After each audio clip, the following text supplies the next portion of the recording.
Pero Pernon. Chelsea berdiri menatap mereka dengan tatapan marah, matanya merah dan wajahnya merah padam, lehernya berdarah dengan sebuah gunting dia pegang di sana.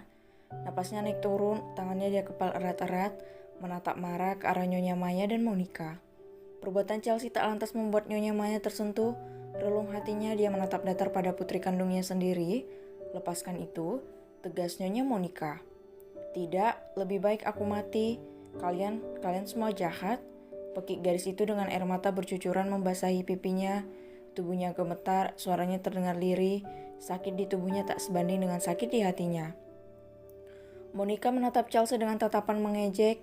Dia bagaikan parasit di rumah besar itu, menopang hidup dengan berkedok sebagai guru, dan dengan sepuasnya menikmati fasilitas yang diberikan oleh keluarga besar Chelsea, keluarga besar Sena.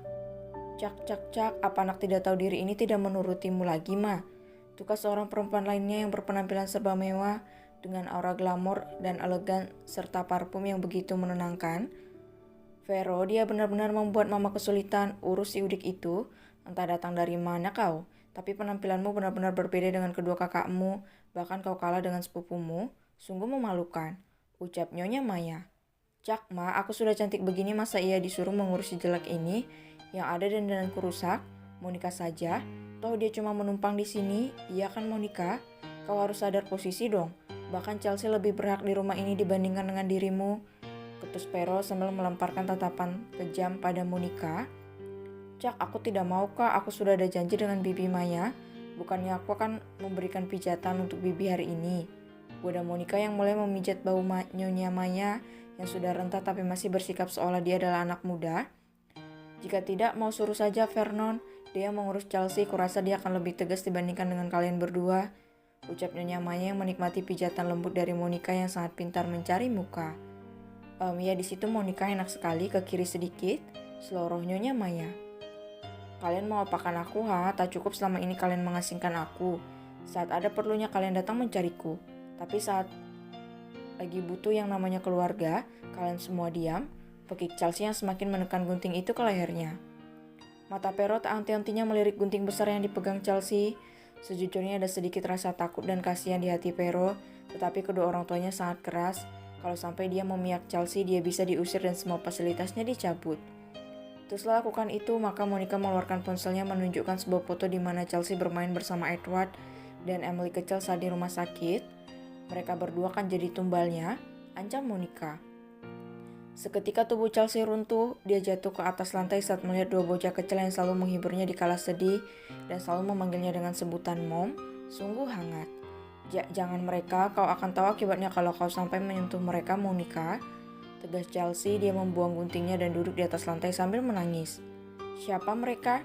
Tanya Nyonya Maya, demikian dengan Pero, dia penasaran dengan sosok kedua bocah itu. Mereka anak-anak yang menyebut Chelsea dengan sebutan Mom, anak konglomerat, tapi hanya yang gadisnya. Aku berniat menyentuh anak pungut ini. Anak lelaki ini hanya anak pungut kalau gadis kecil ini adalah berlian. Jangan sampai menyentuh dia. Jelas Monica yang tampak bergedik ngeri sebanding membaca beberapa rumor tentang keluarga Maurer muda namun tak menemukan info tentang ganasnya keluarga Park. Keluarga siapa? Tanya Pero penasaran. Keluarga Maurer muda. Gadis ini anak dari putra keluarga Maurer dan keluarga Harris yang terkenal di dunia bisnis dan mafia.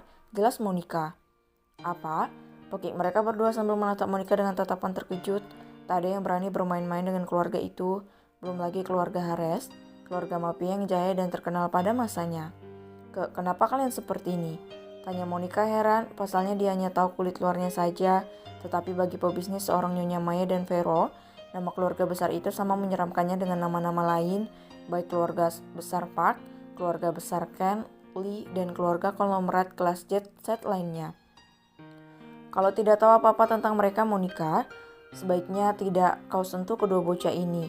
Kalau kau masih ingin nyawamu selamat, bisik Pero. Monica terkejut, namun dia tak percaya dengan ucapan Pero. Apanya aku bahkan sudah menjelekkan anak nakal ini. Dia tidak layak dengan keluarga Park. Gara-gara dia anak bungsu keluarga Park menjauhiku. Kutus Monica yang memang tahu kalau Ornel dulu menaruh hati padanya meski hanya 1 hari. Setelah itu tak ada lagi rumor seperti itu. Kak, kau mengusiknya? Vero terbelalak. Wah, kalau ada apa-apa jangan libatkan kami, Monica. Kami tidak pernah menyuruhmu menyentuh keluarga besar di lingkungan keluarga Park. Kau tanggung sendiri akibatnya, ucap Nyonya Maya sambil melangkah meninggalkan mereka di sana. Bodoh, ejek Vero yang kini masuk ke dalam kamar Chelsea dan menutup pintu. Monica berdiri dengan mata terbelalak saat mereka mengatakan hal itu. Bagaimana bisanya menyentuh seorang anak pungut akan mempengaruhi hidupnya? Hah, lelucon apa itu? Cih, tak ada yang seperti itu. Buktinya aku masih baik-baik saja saat ini, ucap Monica yang masih saja belum paham dengan situasi yang akan segera dihadapi. Monica pergi dari sana dan mengikuti Nyonya Maya. Sementara itu di dalam kamar Chelsea, Vero segera menopang tubuh gadis itu. Terlihat kalau Vero benar-benar khawatir, hanya saja gengsinya terlalu tinggi. Duduk di sini, kau sih susah dibilangin, kenapa gak nurut aja sih sama Mama Cel? Kan kamu jadi begini. Terus ini apa lagi, kok main-main gunting bahaya tahu? Gerutu Vero sambil menyingkirkan gunting itu dari tangan Chelsea. Chelsea diam sambil menangis, dia menatap kakak perempuannya. Meski Vero terkesan tidak peduli dan cuek, dia masih memiliki rasa sayang pada adiknya itu. Benar-benar, kata orang, darah lebih kental dari minyak. Kenapa kalian melakukan ini padaku, Kak? Demi apa? Demi harta? Demi uang? Jabatan? Tahta? Kenapa harus aku yang diperlakukan begini? Hiks, aku sudah tenang di luar sana menjalani semua yang kuimpikan. Tapi kenapa kalian menyeretku lagi ke sini? Tangis gadis itu. Vero tak tega, dia menahan air matanya. Cak, jangan membuatku menangis, El. Foundationku $100, His. Kau ini bagaimana sih? Gerutu Vero sambil menatap ke langit-langit untuk menahan air matanya agar tidak terjatuh. Kak Vero, tolong bantu El. Hiks, El gak mau. El sudah punya orang yang El suka, El mohon bantu El keluar dari sini. Pinta gadis itu sambil memeluk El dengan erat. Hais, aku bisa apa El? Kau tahu kan papa dan mama sangat keras seperti batu, benar-benar kejam. Aku bisa diusir El. Kalau diusir aku kemana? Kau tidak lihat situasi, apalagi ada Monica. Dia akan memperburuk semuanya. Kakak mohon. Vero menatap Chelsea sambil memegang bahunya. Bertahanlah kali ini, kau pasti bisa. Setelah kau menerima perjodohan itu, kakak akan bantu kamu melarikan diri. Setidaknya kamu harus keluar dari rumah ini dulu. Kakak juga gak mau kamu tersiksa terus, ucapnya meyakinkan Chelsea. Benar kak, kakak akan membantuku, tanya Chelsea penuh harap. Kakak janji, ucap Vero. Aku janji juga, El. Setidaknya ini yang bisa kulakukan padamu adik kecilku. Seseorang masuk dari jendela dan dia adalah Vernon, kakak laki-laki Chelsea. Kak Vernon? Vernon, kenapa kau masuk ke sini? Papa akan menghukummu nanti, ucap Vero dengan suara pelan. Vernon adalah kembaran Vero dan Vero yang tertua. Tak masalah, adik kecilku sedang kesulitan. Maaf membuatmu keluar dari rumah, El. Sebenarnya itu yang kami inginkan. Maaf atas sikap kasar kami. Semua itu agar kamu jauh dari neraka ini, jelas Vernon sambil menepuk pucuk kepala adiknya.